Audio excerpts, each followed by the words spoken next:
देव की जय। पूजनीय आचार्य भगवान श्री उमा स्वामी जी महाराज की जय। परम पूजनीय आचार्य भगवान श्री यतीन्द्र शिवाचार्य जी महाराज की जय। परम पूजनीय आचार्य भगवान श्री नैमिषारण्य सिद्धार्थ चक्रवर्ती जी महाराज की जय।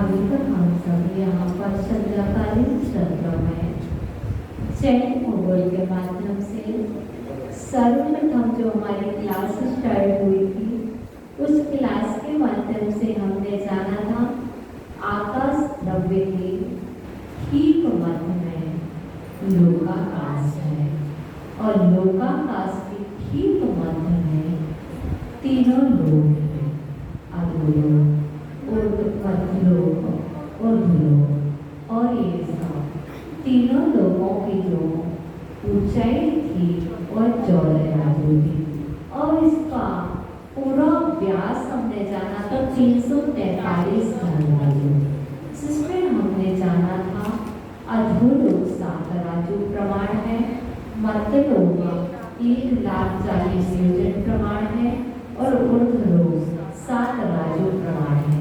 जिसके बाद हमने जाना था 3 लोक के ठीक मध्य में, जैसे आपकी नासिका मध्य में है, आज्ञा चक्र मध्य में, इसी तरह तीनों लोकों के मध्य में ठीक मध्य जस्ट सेंटर बीच में एक प्रश्नाली है। जो प्रश्नाली 13 राजू ऊंची है और 1 राजू चौड़ी है और इस प्रश्नाली के अंदर 10 जीवों का निवास है और इसके साथ साथ 12 इंद्रिय जीव भी पाए जाते हैं। और हमने जाना था इस प्रश्नाली के अंदर 16 स्वर्ग, मध्यलोक की रचना और 7 पृथ्वियों का वर्णन है, जिसमें हम सभी ने विगत दिशा में जान लिया है अधोलोक का वर्णन, जिसमें हमने जानी थी 7 पृथ्वियां, रत्न प्रभा रत्न के समान थी, शर्करा प्रभा शक्कर के समान, वायु का प्रभाव वायु के समान, पंख प्रभाव कीचड़ के समान, धूम प्रभाव धुएं के समान, तम प्रभाव विकार के समान और महातम प्रभाव अंधकार के समान थी। ये हमने जाना था। रत्न प्रभाव पृथ्वी के 3 भाग थे, खरभाग, पंखभाग और गोलभाग। खरभाग में 9 प्रकार के भवनवासी देव निवास करते थे और पंख भाग में असुर कुमार भी ये भवनवासी का पहला भेद है। भवनवासी 10 प्रकार के होते थे, जिसमें से बाकी 9 प्रकार के भवनवासी तो खरभाग में निवास करते थे और उसके बाद जो पंख भाग में जो 10 वैसे 1 प्रकार के जो असुर कुमार की जो जाति के देव थे भवनवासी के, वो पंख भाग में। और व्यंतरों के 8 प्रकार के भेद होते हैं। व्यंतर जो 8 प्रकार के थे उन व्यंतरों में से 1 प्रकार के व्यंतर राक्षस जाति के होते हैं। जो राक्षस नाम को जो मेरे व्यंतर का और व्यंतर का और असुर कुमार का निवास स्थान पंख भाग था। शेष सभी व्यंतर पंख भाग में नहीं थे, सिर्फ राक्षस थे, सभी व्यंतर नहीं थे। क्योंकि मुझे आज हमारे समक्ष एक क्वेश्चन प्रस्तुत हुआ, माता जी सभी व्यंतर नरक में रहते हैं तो व्यंतर यहाँ आते हैं तो नरक से निकल करके, तो उनको आज हमने ये डाउट क्लियर किया था कि आप लोगों ने आधा ज्ञान बहुत खतरनाक होता है, अधूरा ज्ञान बहुत हानिकारक होता है। जब तक हम पूरा नहीं जानेंगे तब तक हम उसको डीपली अच्छे से नहीं जानेंगे तो हम उसको प्रस्तुत नहीं कर पाएंगे। तो व्यंतर के कितने प्रकार के हैं? 8 प्रकार के व्यंतर होते हैं। किंपुरुष, ये वाले किन्नर, किंपुरुष, मोहरत, दंतर, राक्षस, भूत, पिशाच, ये होते थे ना। तो इसमें से जो राक्षस जाति के व्यंतर हैं वो कहाँ पर थे? पंख भाग। मैंने कहा था राक्षसों का निवास कहाँ है? पंख भाग है। तो कौन से राक्षस? जो व्यंतर राक्षस जाति है वो पंख भाग में शेष कहाँ है? आपने पूछा नहीं था तो हमने बताया नहीं था। आपने कहा था माता जी मध्यलोक में चलो, मध्यलोक में आ गए थे। अब बाकी शेष चक्कर कहाँ है तो ये भी जानना चाहिए कि नहीं? तो हम ये जानेंगे, पहले पूरा सुन लो, है ना। और ऐसे शेष भवनवासी कहाँ है? असुर कुमार, असुर कुमार पंखभाग में है। बच्चों भूत जानते हो ना? नए बच्चों राक्षस भूत जानते हो? ये देव के भेद है, वैतर, वैतर और भवनवासी किसके भेद है? देवों के हैं। इन निम्न जाति के देव होते हैं, उनके भेद हैं कि कहाँ रहते हैं। तो अधोलोक का वर्णन अपन 3 लोक का चल रहा है। आप और हम कहाँ पे? 3 लोक में रहते हैं। 3 लोक में कहाँ पर रहते हैं? कृष्णाली के अंदर पहले नीचे का तो अधोलोक है। जैसे ना एक हमारी गुड़िया खड़ी हो जाए, नई वाली जो कल आई थी, परी नाम है ना, परी खड़े हो जाओ बेटो, दोनों पैर फैलाओ, गुड़िया के दोनों पैर फैलाओ, फैलाओ, कमर पे हाथ रखो। अभी क्या हो गया? 3 लोक का नक्शा बन गया हमारा, है ना। अच्छे ऐसे ही 3 लोक का, जैसे 3 लोक कैसे है ना, एक पुरुष आकारी, कमर पे हाथ रखो और ऐसे, है ना, और पैर को फैलाओ। तो ये क्या हो गया? 3 लोक। आप क्या हो? माना कि 3 लोक हो, है ना। अब जो आपके ना पैर से, पंजे से लेकर के जो कमर तक का स्थान है, कमर के नीचे तक जो है वो क्या है? अधोलोक। और जो आपकी नाभि है बीच में वो मध्यलोक, और उसके ऊपर का जो स्थान है क्या है? ऊर्ध्वलोक। ठीक है। अब आपकी जो नासिका है, नासिका, नाक मतलब इसमें सीधे ऊपर से लेकर नीचे तक पैर के सेंटर का क्या है? कृष्णाली। वो कितनी? 1 राजू चौड़ी, माना कि इतनी चौड़ी है। ठीक है। अब बैठ जाए। जो कृष्णाली है उसी कृष्णाली के अंदर कौन है? हम सब, मतलब जो पूरा विश्व है, पूरा वर्ल्ड, हम चैत्र से में विश्व को जान रहे हैं, तो जो पूरा वर्ल्ड है वो कहाँ है? कृष्णाली के अंदर। अमेरिका कहाँ है? नेपाल कहाँ है? भूटान कहाँ है? अच्छा, शिकागो कहाँ है? शिमला कहाँ है? आगरा कहाँ है? बॉम्बे कहाँ है? स्वदेशी कच्ची कहाँ है? नेपाल कहाँ है? आपकी मम्मी कहाँ है? पापा कहाँ है? मंदिर कहाँ है? और उसकी माता जी कहाँ है? कृष्णाली में कहाँ? मध्यलोक में। कृष्णाली में कहाँ?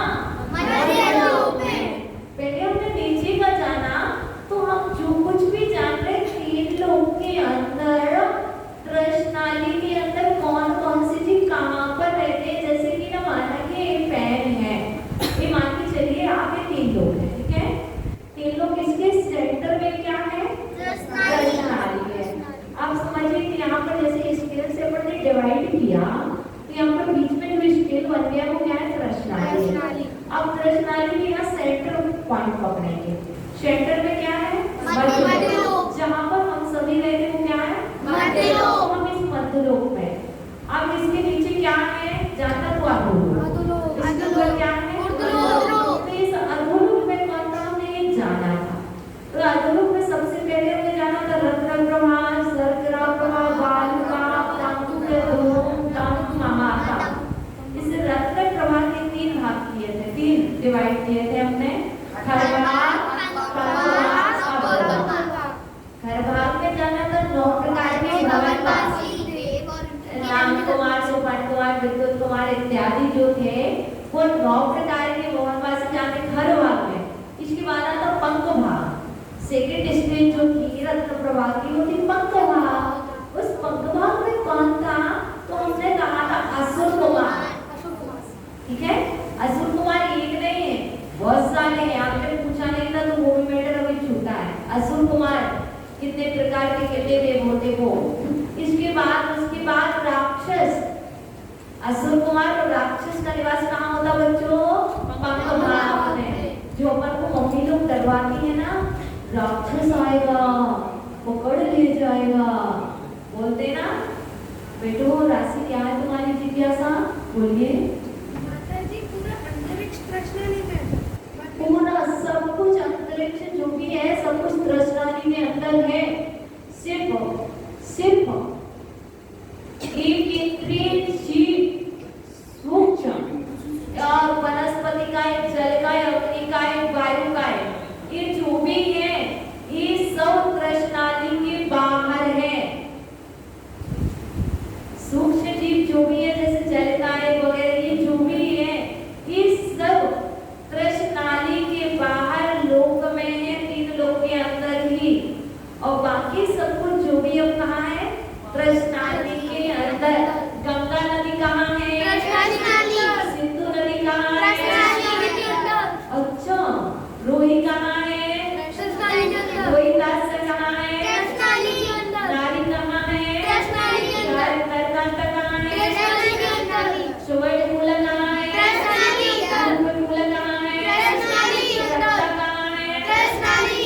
उन लोगों को जाना था।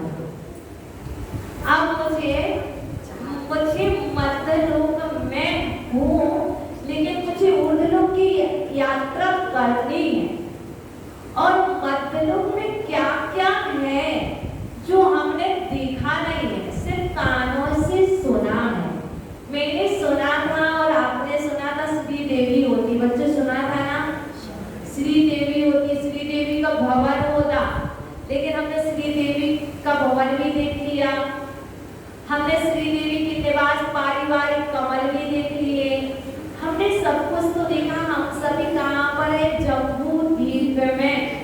सबसे पहला हिमवान पर्वत के ठीक मध्य में पद्म सरोवर है।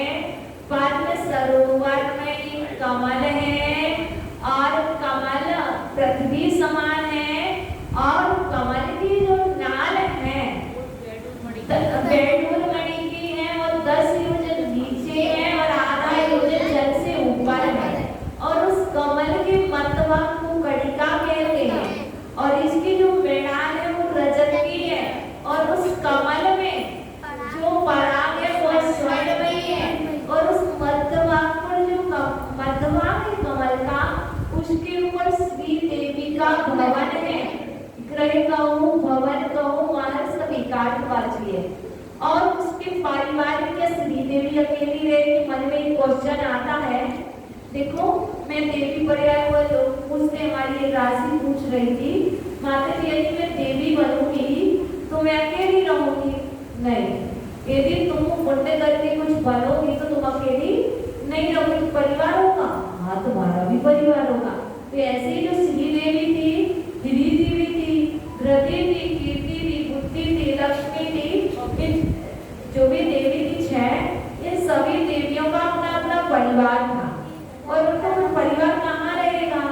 देखो, तुम बड़ी देवी हो, माना कि तुम बड़ी देवी हो, श्री देवी हो, और माना कि तुम बड़े देव हो, सौजन्यत्र हो, तुम्हारे भी अनुचर कुछ होंगे, तुम कहाँ रहेंगे बताइए? तो जब जो मुख होता तो उसका आसन कहाँ होता? मध्य में होता ना। ये चीज अपन को समझना चाहिए। हमारे भगवान यहाँ पर क्या है? मुख्य है। देखो, बड़ा मतलब क्या होता? अब हमें बताइए, अरहंत बड़े हैं कि मुनिराज बड़े हैं? अरहंत भगवान बड़े हैं ना। अब अरहंत बड़े हैं कि सिद्ध बड़े हैं? अच्छा, आचार्य बड़े हैं कि उपाध्याय बड़े हैं? अच्छा, साधु बड़े हैं कि आचार्य बड़े हैं? अच्छा, अब बताइए, उपाध्याय बड़े हैं कि साधु बड़े हैं? अच्छा, ऐसा तो नहीं आचार्य बड़े हैं, नहीं ना। तो ऐसे ही पहले ना श्री देवी को कहाँ पर स्थान मिला था? मुख्य कमल, प्रमुख जो कमल था मुख, वहां पर उस कमल पर क्या था? ये श्री देवी का महल था। इस श्री देवी का जो महल था वो सेंटर में। इसके बाद इसका जो परिवार समुदाय था, जो परिवार समुदाय था वो कहाँ था? उसकी चारों दिशाओं में। ठीक है ना। हमने ये भी जाना था कहाँ पर अभ्यंतर पारिषद, कहाँ पर मध्य पारिषद, कहाँ पर बाह्य पारिषद, हमने सब कुछ जान लिया था। इसके बाद और जो इसके इस कमल में जो पत्ते हैं वो 1011 पत्ते हैं। ये कमल छोटा सा नहीं, आपके जैसे छोटे से पत्ते हो। और एक कमल कितना है? एक कोस लंबा और एक कोस चौड़ा ये कमल है। अब एक कोस आप जानो कितना बड़ा होगा? 3 किलोमीटर का एक कोस होता है। तो इसके बाद हमें जानना था कि ये जो परिवार कमल थी 1,40,115 ये क्या थे? परिवार कमल और परिवार भवन।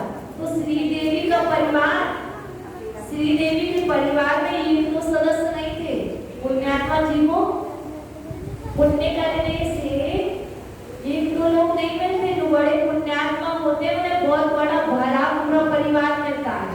जो भी यहाँ बैठ करके देखो, चाहे विधान करो, चाहे विलास में बैठो, जैसे यहाँ पर आराधना करोगे वैसे ही वहाँ पर प्राप्ति होगी। यदि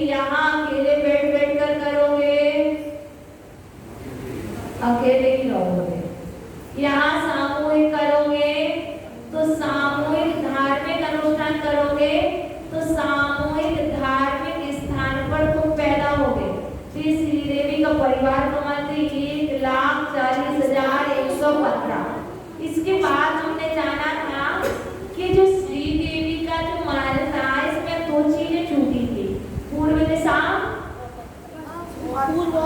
पूर्व और उत्तर, पूर्व और उत्तर। यहाँ पर माता जी आपने क्यों नहीं बताया था क्या?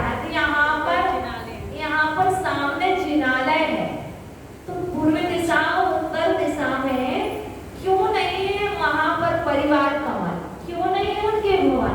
एक क्वेश्चन मन में जागता है कि खाली क्यों पड़ी है? खाली नहीं पड़ी, वहां पर कोई रीजन है, उद्देश्य है। वहां पर जिनेंद्र भगवान की 500 धनुष ऊंची काया वाली प्रतिमा है। कल आपने देखा भी होगा जो गंगा नदी भगवान के ऊपर सिर पर गिर रही थी, वो जो प्रतिमा थी वो कहाँ थी?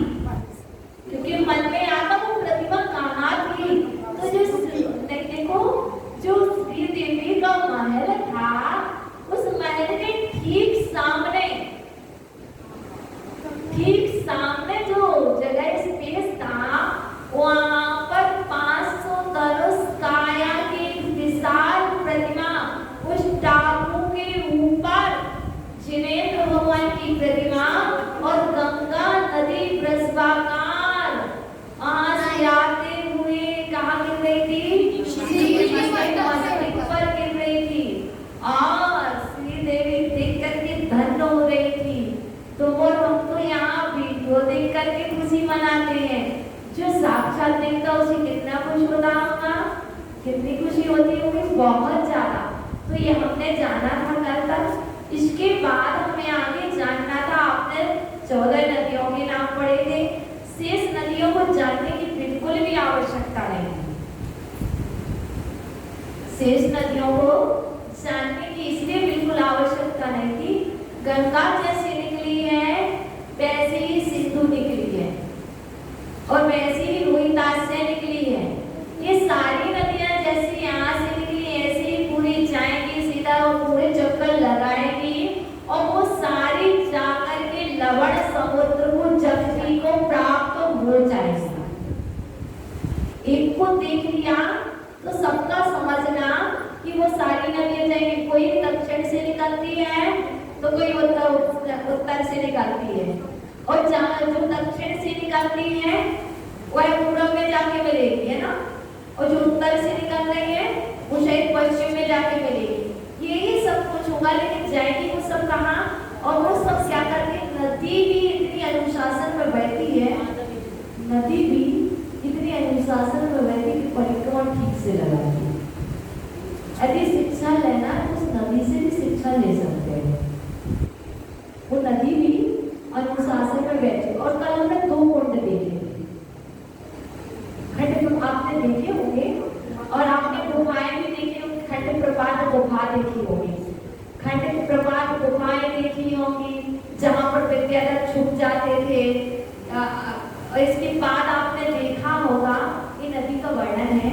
और इसके बाद 2 कुंड देखे थे, एक उत्तर में था, एक पूर्व में था, एक पश्चिम में था। 2 कुंड थे, एक का नाम था ये तो रसवाकार, इसके बाद एक का नाम था वो भी कहाँ मिले थे? गंगा नदी में मिले थे। इसलिए हम सब जितनी भी छोटी नदियां हैं वो एक ही कुंड में मिल जाए। देखो आप नदी होगी नहीं, कहीं भी तुम्हारा जन्म हुआ हो तो कहीं से भी आए, लेकिन हम सब एक नदी में मिलते हैं, जिनेंद्र भगवान की नदी में।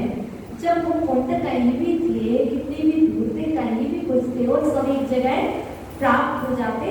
ऐसे ये क्या था?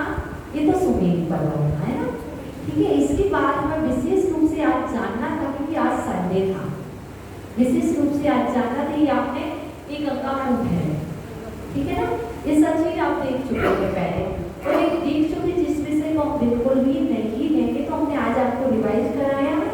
और इसके बाद हमें विशेष आज जानना है, पहले तो आज संडे है, बुद्धि बढ़ाने का मंत्र। आज हम सिर्फ एक उद्देश्य को लेकर के बैठे हैं, आज जितने भी लोग बैठे हैं, आज एक मंत्र याद करना, फिर इसके बाद यहाँ से लेना है।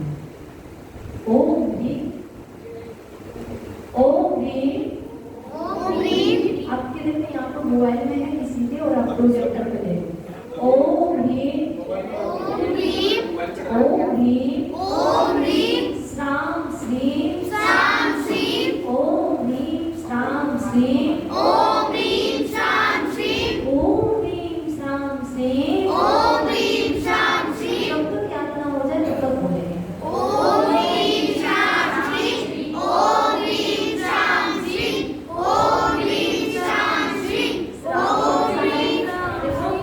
श्राम कौन सा है? श्री वाला, श्रा वाला, श्री वाला, श्रा ऊपर अनुस्वार। देखो ओ, देखो कैसे याद करते हैं बच्चों। ओ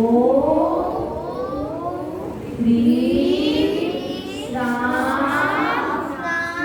श्रीं स्रां। ओम ह्रीं श्रां श्रीं स्रां। ओम ह्रीं श्रां श्रीं स्रां। ओम ह्रीं श्रां श्रीं स्रां। ओम ह्रीं श्रां श्रीं स्रां। ओम ह्रीं श्रां श्रीं स्रां। ओम ह्रीं श्रां श्रीं स्रां।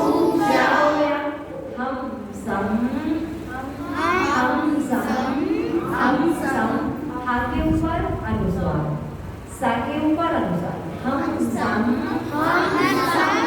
ओम ह्रीं श्रां श्रीं स्रां। हम सम, याद हो गया? ओम ह्रीं श्रां श्रीं स्रां। ओम ह्रीं श्रां श्रीं स्रां। हम सम। अब आगे बताएं। था, इसके पीछे विसर्ग कर दो।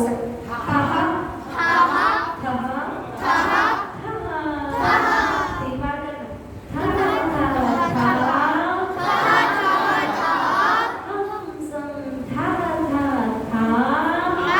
सम था। ओम ह्रीं श्रां श्रीं स्रां। ओम ह्रीं श्रां श्रीं स्रां। हम सम था।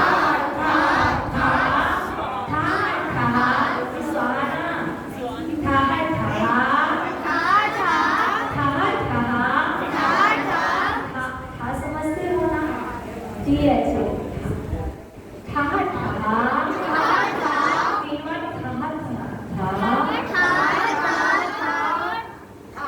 देखो, पहले सुनो अच्छे से। देखो ओम ह्रीं श्रां श्रीं स्रां। हम सम था।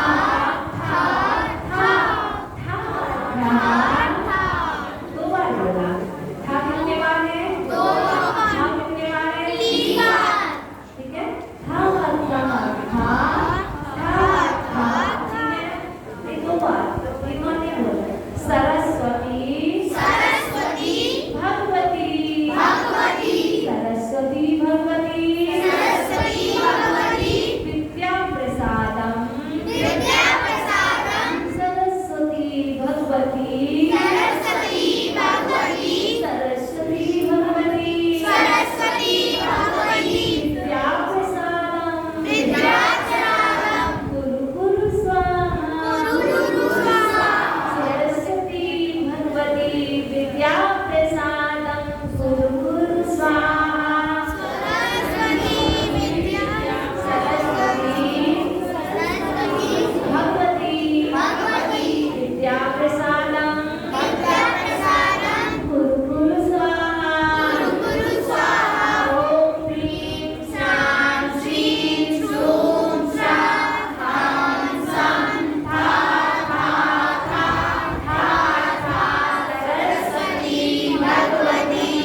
बुद्धि बढ़ाना ना बहुत सारी चाहिए।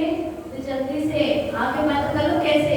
देखो ऐसे ध्यान में बैठ जाओ, समझ लो हमको अब भी बुद्धि बढ़ा रहे, जब तक याद है, याद हो जाए तो समझ लेना बुद्धि बढ़े। ओम ह्रीं श्रां श्रीं श्रूं श्रां हं सं था था था था था सरस्वती भगवती विद्या प्रसादं कुरु कुरु स्वाहा। एक साथ एक लाइन में हमारे साथ बोलना। ओम ह्रीं श्रां श्रीं श्रूं श्रां हं सं था था था था था सरस्वती भगवती विद्या प्रसादं कुरु कुरु स्वाहा। ओम ह्रीं श्रां श्रीं श्रूं श्रां हं सं था था था था था सरस्वती भगवती विद्या प्रसादं कुरु कुरु स्वाहा। ओम ह्रीं श्रां श्रीं श्रूं श्रां हं सं था था था था था सरस्वती भगवती विद्या प्रसादं कुरु कुरु स्वाहा। ओम ह्रीं श्रां श्रीं श्रूं श्रां हं सं था था था था था सरस्वती भगवती विद्या प्रसादं कुरु कुरु स्वाहा। ओम ह्रीं श्रां श्रीं श्रूं श्रां हं सं था था था था था सरस्वती भगवती विद्या प्रसादं कुरु कुरु स्वाहा। ओम ह्रीं श्रां श्रीं श्रूं श्रां हं सं था था था था था सरस्वती भगवती विद्या प्रसादं कुरु कुरु स्वाहा। ओम ह्रीं किया क्या पहचान कर रहे हैं। चलिए ये विद्या प्राप्ति का वक्तामर स्त्रोत के 6 नंबर का होगा जाप मंत्र है, जिस मंत्र से बुद्धि बढ़ती है, जिस मंत्र का स्मरण करने से बुद्धि देवी अब तो प्रसन्न होती है और हमारी प्रज्ञा के चक्षु खुल जाते हैं। इसलिए हमारे लिए और आपके लिए बच्चों को एग्जाम देने के पहले सिर्फ 3 बार या 9 बार तो स्मरण कर लेना चाहिए, जब तक एग्जाम में पेपर ना आए, जब तक अपन को कॉपी पेपर ना मिले, पर वेट करें, तब तक बैठ करके अपन को यही बोलना चाहिए।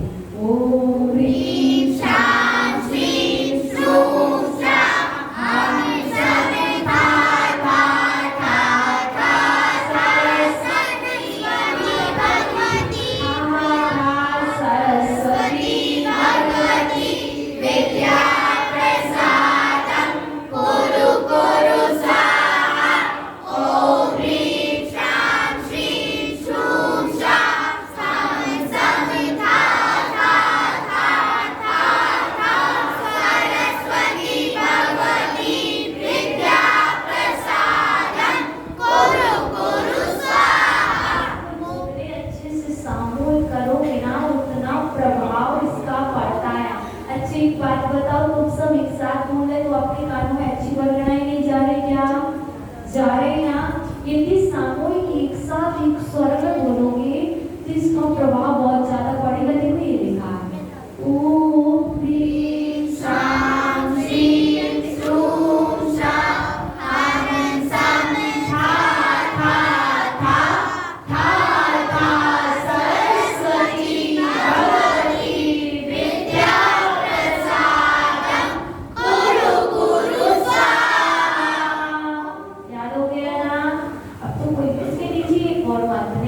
नमो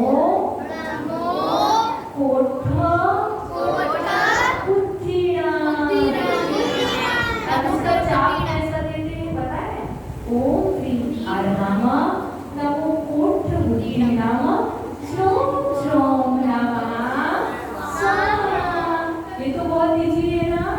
जब मैंने बड़ा मंत्र याद कर लिया तो छोटा तो इजी होता है ना। ओम क्रीम नमः नमो कोठ श्रोम श्रोम नमः स्वाहा। तो कल से जैन भूगोल के साथ साथ हमारे छोटे छोटे प्यारे बच्चों जैन भूगोल के साथ यहाँ पर 48 रिद्धि मंत्र आपको 10 दिन के अंदर वो 5 दिन के अंदर पूरी याद करना है, ठीक है। और आगे आज पढ़ा देते हैं नमो जनाना। बोलिए जल्दी से नमो जनाना। नेक्स्ट पेज था इसका नमो जनाना नमो ओहि जनाना नमो जनाना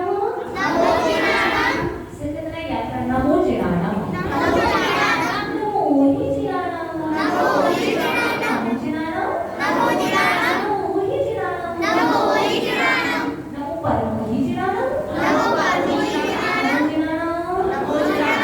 नमो ओहि जनाना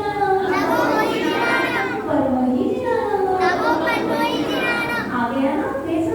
नमो जनाना नमो ओहि जनाना नमो परमोहि जनाना। जल्दी से कहो नमो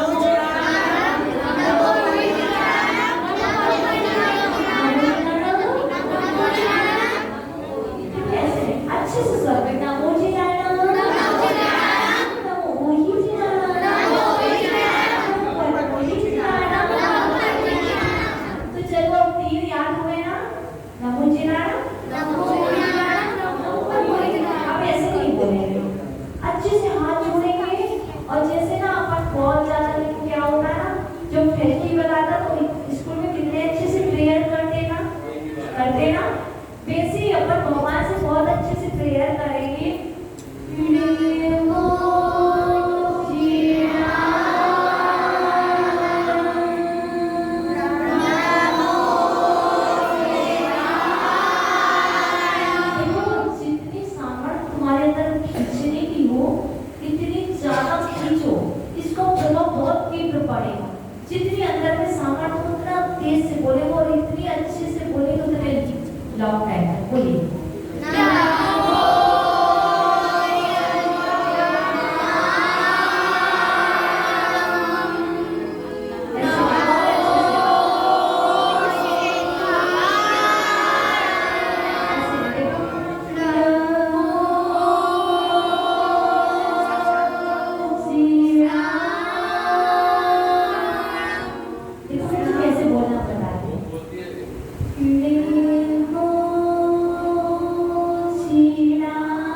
5 क्वेश्चन करेंगे और आगे का संभालेंगे। और आगामी समय कल से ध्यान रखेंगे, आप फिक्स 7 बजे आ जाएं तो आपको 45 मिनट क्लास के लिए मिल जाए और 15 मिनट आपके क्वेश्चन के लिए मिल